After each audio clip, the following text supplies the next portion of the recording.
Hello friends, एक बार फिर से आप सभी का हार्दिक अभिनंदन है हमारे इस YouTube channel open study area पर। मेरे प्यारे साथियों, आज के वीडियो में हम जो है बिहार के प्रमंडल को पढ़ने जा रहे हैं। दोस्तों, आप जब एग्जाम्स देते होंगे तो बिहार के प्रमंडल से संबंधित क्वेश्चन बिहार से संबंधित एग्जामिनेशंस में 100% देखने के लिए मिलते होंगे।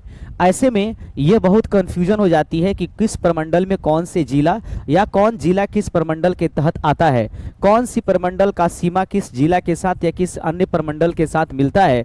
इन सभी को आज हम बारीकी से समझने की कोशिश करेंगे मैप के माध्यम से। तो आइए शुरुआत करेंगे। सबसे पहले हम लोग कंटेंट को पढ़ेंगे, फिर मानचित्र पर आकर के हम इसको एक एक करके आपको समझाने की पूरी कोशिश करेंगे। तो आइए मेरे प्यारे साथियों, सबसे पहले हम फैक्ट की तरफ चलते हैं। फैक्ट हमारे पास जो कुछ भी दिखाई दे रहा है उसको गौर से देखेंगे। सबसे पहले हम जानने की कोशिश करेंगे दोस्तों कि यह जो है शासन यानी कि एडमिनिस्ट्रेशन की दृष्टि से किसी समाज को सुचारू प्रशासन के लिए विभिन्न प्रशासनिक इकाइयों में बांटा जाता है। सामान्य क्रम में इस प्रकार की हम लोग क्रियाओं को देखेंगे, यानी इसके पैटर्न को देखेंगे। यानी अपने किसी भी राज्य को या किसी भी देश को चलाने के लिए उसके जो एडमिनिस्ट्रेशन होती है यानी प्रशासन जो होती है उसको कई इकाइयों में बांटी जाती है। ऐसे राज्य बेसिस पर यह जो प्रमंडल है वह किस हिसाब से और किस तरीके से चलती है सबसे पहले समझेंगे। साथियों, आप देखिएगा यहाँ पर सबसे पहले मैंने ये फैक्ट आपको पढ़ करके बता दिया। तो सबसे पहली जो इकाई आती है जो प्रशासन के दृष्टिकोण से होती है वह होता है राज्य। राज्य को कई प्रमंडलों में या संभाग में या डिवीजन में बांटा गया है। अर्थात प्रमंडल जो होता है वह कई जिलों का समूह होता है। उसके बाद प्रमंडल में जिला आते हैं, यानी डिस्ट्रिक्ट प्रशासन की प्रमुख इकाई है। पूछा जा सकता है कि आपसे एग्जाम्स में क्वेश्चन पूछे जा सकते हैं कंफ्यूज करने के लिए कि प्रशासन चलाने की सबसे प्रमुख इकाई कौन सी होती है। तो प्रशासन चलाने की सबसे प्रमुख इकाई मेरे प्यारे साथियों वह जो होता है जिला होता है। तो पहले नंबर पर राज्य, दूसरे नंबर पर प्रमंडल, प्रमंडल को संभाग भी कहते हैं, डिवीजन के नाम से भी इसको जानेंगे। जिला के बाद आता है उससे छोटा अनुमंडल, यानी जिले का उपभाग। जिला का उपभाग जो होता है वह अनुमंडल कहलाता है। उसके बाद अनुमंडल के नीचे आता है प्रखंड। प्रखंड को हम लोग विकास खंड अर्थात ब्लॉक या सीडी ब्लॉक के नाम से भी जानते हैं। ग्रामीण विकास की यह इकाई होती है। तो क्वेश्चन पूछे जा सकते हैं कि ग्रामीण विकास की इकाई निम्नलिखित में से कौन सी है। तो ग्रामीण विकास की इकाई जो होती है वो प्रखंड को कहते हैं, ठीक है। और प्रशासन की प्रमुख इकाई कौन सी होती है तो उसको जिला कहते हैं, ठीक है दोस्तों। उसके बाद प्रखंड के नीचे पंचायत आता है। ग्राम पंचायत स्थानीय स्वशासन की इकाई है। तो स्थानीय स्वशासन की इकाई को हम लोग किस नाम से जानेंगे तो इसे हम लोग पंचायत के नाम से जानते हैं। पंचायत के नीचे हमारे पास जो आता है वह बिंदु होगा गांव यानी विलेज। सबसे छोटी ग्रामीण प्रशासनिक इकाई को हम लोग क्या कहते हैं, गांव कहते हैं। यानी ग्रामीण क्षेत्र पर अगर इसको देख लेंगे तो पहले राज्य, राज्य के बाद प्रमंडल, प्रमंडल के बाद जिला, जिला के बाद अनुमंडल, फिर प्रखंड, पंचायत, गांव। और शहरी क्षेत्र पर अगर इसको हम लोग बांटने की कोशिश करें तो मेरे प्यारे साथियों शहरी क्षेत्र पर यह जो होगा वह इस रूप में कुछ दिखाई देगा। शहरी क्षेत्र में इसमें सबसे पहले हम लोग देखेंगे कि यहाँ पर जो बिंदु है वो देखिएगा, कहता है कि दोस्तों राज्य, फिर प्रमंडल, जिला, नगर निगम या नगर परिषद, नगर पंचायत, उसके बाद वार्ड। बिहार के संदर्भ में हम लोग पढ़ने की कोशिश करेंगे। बिहार के संबंध में कौन सी चीजें ज्यादा इंपॉर्टेंट है वो देखिएगा। बिहार में प्रशासनिक संरचना का सामान्यतः इस प्रकार है, यानी कि बिहार में जो प्रशासनिक संरचना बांटी गई है वह कुछ इस प्रकार से बांटी गई है। इसमें सबसे पहले नंबर पर आता है मेरे प्यारे साथियों कि इसमें जो है कुल प्रमंडल की संख्याएं जो है हमारे पास कितनी है इसको देखेंगे। कुल प्रमंडल हमारे पास 9 प्रमंडल है। ये जो है 38 जिला में आते हैं।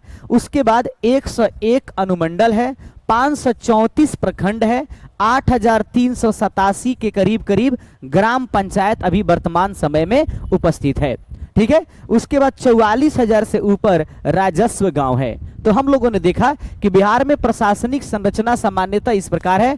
9 प्रमंडल है, 38 जिले हैं, 101 अनुमंडल है, 534 प्रखंड है, 8387 प्लस ग्राम पंचायतें हैं और 44,000 से अधिक जो है राजस्व गांव हमारे पास उपलब्ध है। तो उम्मीद करेंगे मेरे साथियों कि आपको ये बिंदु समझ में आ गया होगा।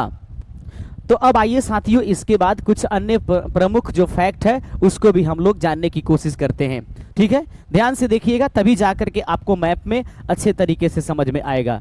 साथियों, इसके बाद कई बार एग्जाम्स में ये पूछे जाते हैं कि बताइए किस प्रमंडल में कुल कितने जिले हैं। ठीक है, या फिर इसको क्रम व्यवस्थित करने के लिए एग्जाम्स में दे दिए जाते हैं। तो ऐसे स्थिति में आपको जानकारी होनी चाहिए। बिहार में जो है कुल 9 प्रमंडल हैं, उनके अंतर्गत आने वाले 38 जिले निम्नलिखित हैं। ठीक है, पटना प्रमंडल सबसे पहले हम लोग पढ़ेंगे। पटना प्रमंडल में कुल मिलाकर के कितने जिले हैं पूछा जाएगा, तो कुल मिलाकर के पटना प्रमंडल में 6 जिले हैं। इसमें जो है पहला पटना आ जाता है, दूसरा नालंदा, भोजपुर, बक्सर, रोहतास और कैमूर। घबराइए नहीं, जब मैप पर उसको बढ़िया से हम समझाएंगे तो हर चीज आपका क्लियर हो जाएगा।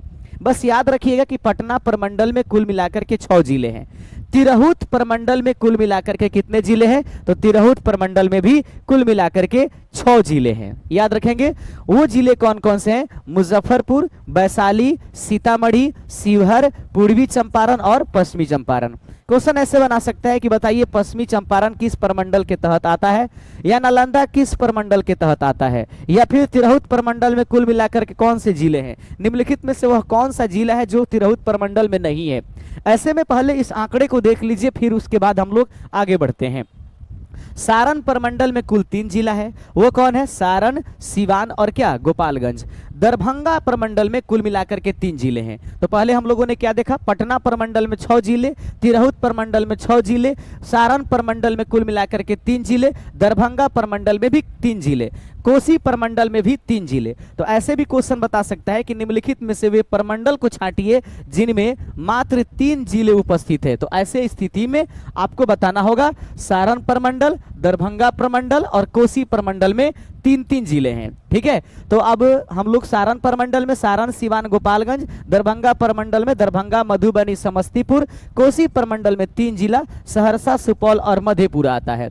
पूर्णिया प्रमंडल के अंतर्गत दोस्तों कुल मिलाकर के 4 जिलों का वर्णन मिलता है, और ये 4 जिले कौन कौन हैं, पूर्णिया, कटिहार और उसके बाद देखेंगे पूर्णिया, कटिहार, अररिया और किशनगंज। भागलपुर प्रमंडल में 2 जिला, भागलपुर और बांका। निम्नलिखित में से वह कौन सा प्रमंडल है जिसमें जिलों की संख्या सबसे कम है, तो निम्नलिखित में से वह प्रमंडल है भागलपुर प्रमंडल, जिसमें जिलों की संख्या सबसे कम है। और इसकी कुल मिलाकर के संख्याएं दोस्तों कितनी होती हैं, तो मात्र 2 है, और वह है भागलपुर और बांका।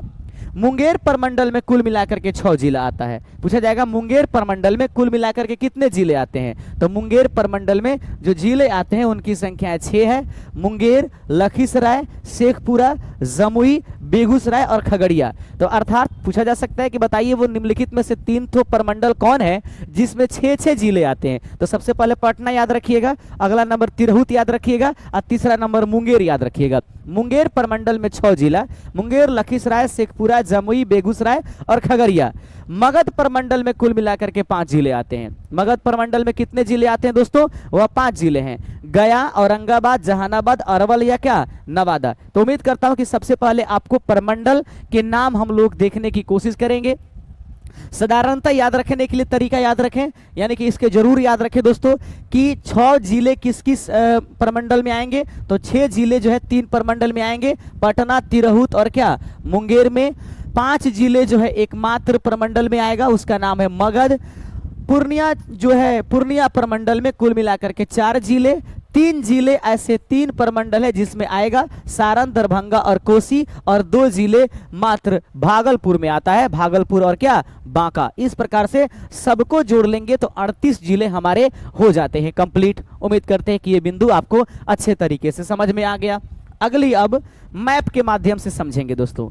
मैप को आसानी पूर्वक समझने के लिए हमने इसको रंगीन बना दिया है। दोस्तों रंगीन बना देने से होगा ये कि आप आसानी पूर्वक याद कर लेंगे। सबसे पहले तो मानचित्र के माध्यम से इसको जरा गौर से देखने की कोशिश कीजिए, फिर हम लोग आगे बढ़ेंगे। दोस्तों इसमें लिखा गया है, सबसे पहले तो हम लोग A to Z इसको समझेंगे। सबसे पहले यहां देख लीजिए तिरहुत है, उसके बाद दरभंगा है, उसके बाद कोसी प्रमंडल है। ठीक है, कोसी प्रमंडल का और दूसरा नाम क्या था, आप लोग जरूर हमको कमेंट करके बताइएगा। कोसी प्रमंडल का दूसरा नाम भी हमने लिखा था, इसी में से कोई है आप जरूर हमें कमेंट करके बताइए। आगे देख लीजिएंगे, पूर्णिया है और पूर्णिया के बाद देखेंगे भागलपुर, 1 1 2 3 4 5 6 मुंगेर, 7 मगध, पटना 8 और सारण, कुल मिलाकर के कितने हैं, तो कुल इनकी संख्याएं 9 हो गई।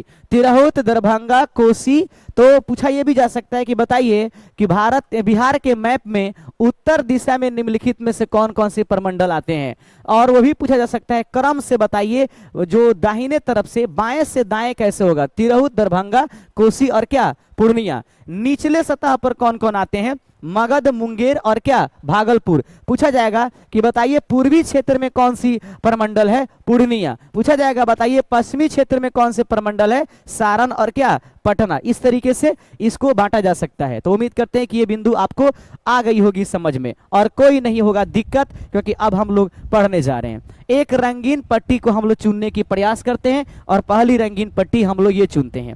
आइए सबसे पहले हम लोग इसको चुनने की कोशिश करेंगे। दोस्तों इसको जो हम लोग इसको घेर रहे हैं वह क्या है, वह आपका जो है तिरहुत प्रमंडल है। तो तिरहुत प्रमंडल में कितने जिले आते हैं, 6 जिले। देखेंगे पश्चिमी चंपारण 1, पूर्वी चंपारण 2, शिवहर 3, सीतामढ़ी 4, मुजफ्फरपुर 5 और उसके बाद वैशाली 6, यानी कुल मिलाकर के कितने जिले आए, 6 जिले आ गए। नाम है पश्चिमी चंपारण, पूर्वी चंपारण, शिवहर, सीतामढ़ी, मुजफ्फरपुर और वैशाली। ये किस में आते हैं दोस्तों, यह आएंगे आपके तिरहुत प्रमंडल में।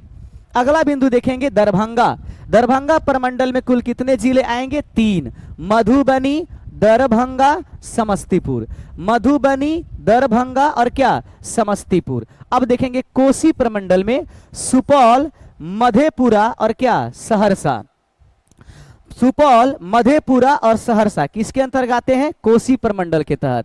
उसके बाद पूर्णिया में अररिया, किशनगंज, पूर्णिया और कटिहार। अररिया, किशनगंज, पूर्णिया, कटिहार, ये किस में है, पूर्णिया में है। याद रखेंगे पूर्णिया के अंतर्गत कुल कितने जिले आएंगे, 1 2 3 और क्या 4। तिरहुत के अंतर्गत 6, दरभंगा के अंतर्गत 3, कोसी के अंतर्गत 3 और पूर्णिया के अंतर्गत कितने 4। उम्मीद करेंगे कि ये आपको उत्तरी वाली समझ में आ गई। देखेंगे दोस्तों सारण जो है ना, सारण के अंतर्गत आपको 3 जिले आते हैं और वह 3 जिले क्या है, पहला सारण, उसके बाद सिवान और उसके बाद गोपालगंज। सारण, सिवान, गोपालगंज जो है वह सारण प्रमंडल के अंतर्गत आता है। ठीक है, कमिश्नरी सारण के अंतर्गत। पटना में जो है कुल मिलाकर के 6 जिले आते हैं। उन 6 जिले को देखेंगे, कैमूर, बक्सर, रोहतास, भोजपुर और पटना। ठीक है, उसके बाद नालंदा। पूछ देगा कि क्या बताइए, आपसे यहाँ पूछा जा सकता है कि बताइए क्या इस तरीके से 1 2 3 4 5 और कितने 6। मगध में जो होता है दोस्तों वह आपके पास अरवल, जहानाबाद, औरंगाबाद, गया और क्या नवादा।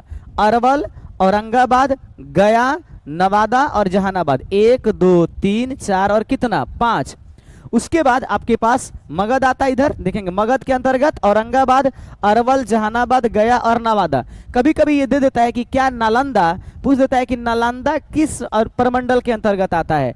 ऑप्शन में कई बार हम लोग को कंफ्यूजन हो जाती है कि नालंदा जो है वो मगध के अंतर्गत आएगा, जबकि ऐसा नहीं है दोस्तों, नालंदा पटना के अंतर्गत आता है। उसके बाद आता है मुंगेर। मुंगेर में 6 जिले आते हैं, देख लीजिएगा। पहला नंबर बेगूसराय, खगड़िया, मुंगेर, लखीसराय, शेखपुरा, जमुई। याद रखें, शेखपुरा, लखीसराय, मुंगेर, जमुई, खगड़िया और क्या बेगूसराय। मुंगेर में जमुई, मुंगेर, लखीसराय, खगड़िया, बेगूसराय और क्या शेखपुरा। याद रखेंगे अंतिम नंबर में आता है भागलपुर। भागलपुर में आपको बताया था कुल मिलाकर के हमारे पास जिले कितने आते हैं, तो भागलपुर में मात्र 2 ही जिला आता है। पहला नंबर जिला होता है कौन सी, जो होगा भागलपुर, और दूसरे नंबर जिला आपके अंतर्गत आता है वह है बांका। तो बांका किस प्रमंडल के अंतर्गत आता है, भागलपुर। मुंगेर किसके अंतर्गत, मुंगेर के। खगड़िया किसके अंतर्गत, मुंगेर के। दरभंगा के अंतर्गत मधुबनी, दरभंगा और समस्तीपुर आता है। उम्मीद करते हैं मेरे प्यारे साथियों कि आपको एक एक बिंदु आपको समझ में आ गया होगा। यदि आपको हमारा ये वीडियो पसंद आया हो तो आप चैनल को सब्सक्राइब कर दीजिएगा और अपने दोस्तों में ज़रूर शेयर कीजिएगा। शुक्रिया, जय हिंद।